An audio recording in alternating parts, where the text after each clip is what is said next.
The strong bond between a mother and son is one of the most natural relationships in life, and this factor is made quite evident in the following experience entitled Robby. I was feeling down, despondent, though I could not figure why. Hell, perhaps it was the weather and the fact that things were dry. It's a soul-sapping experience when blue skies will not cease, bringing melancholy moments when one's soul cannot find peace.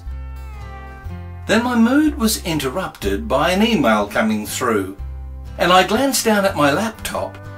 It was from a mate I knew. Howard was a fellow poet whom I met last year in May, who would often send me stories that someone had sent his way. As I read the text before me, I soon came to realise there were folk who faced much crueler tests, and tears welled in my eyes. My full name is Mildred Hondorf, and for 30 years or more I have taught piano lessons to young children by the score.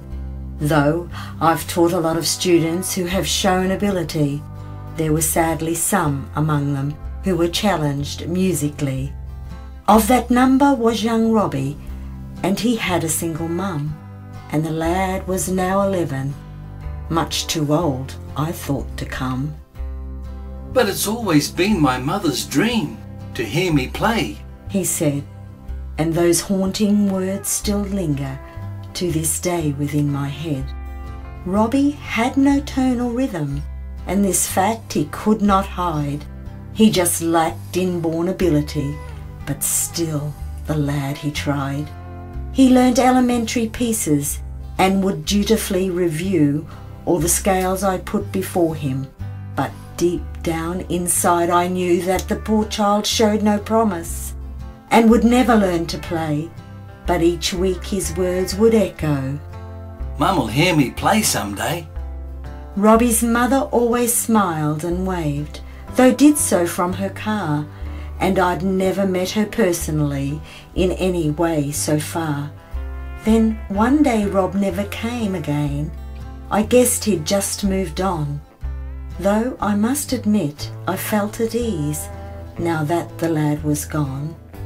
He was not a good advertisement for what I was about, and then several weeks on down the track I sent some flyers out, for I had in mind an evening, a recital on a night where the parents, friends and relatives could see them in full flight.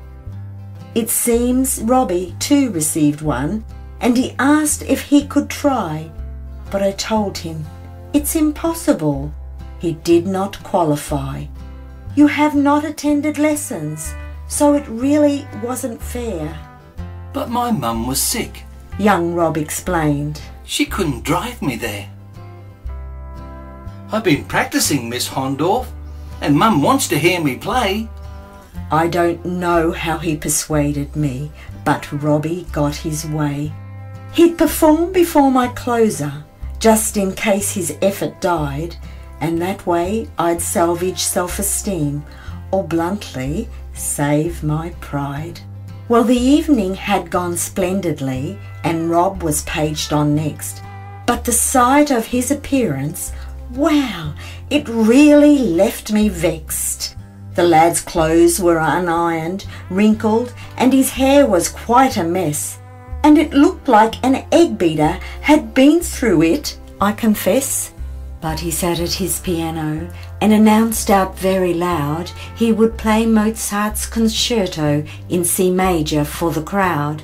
His small fingers danced so nimbly on the ivories, that's for sure, and I know that Mozart would have been amazed at what he saw. Robby ended his performance in a grand crescendo style, and the crowd just stood applauding while I had the biggest smile. I just hugged the lad and asked him, "How'd you do it? Don't be shy." And he spoke into the microphone and gave his proud reply. Well, my mum has been real sick of late, She'd cancer in her chest, and she passed away this morning, miss. I had to play my best. Mum was born quite deaf, you see, but prayed with all her might that one day she'd hear me playing, and I know she heard tonight.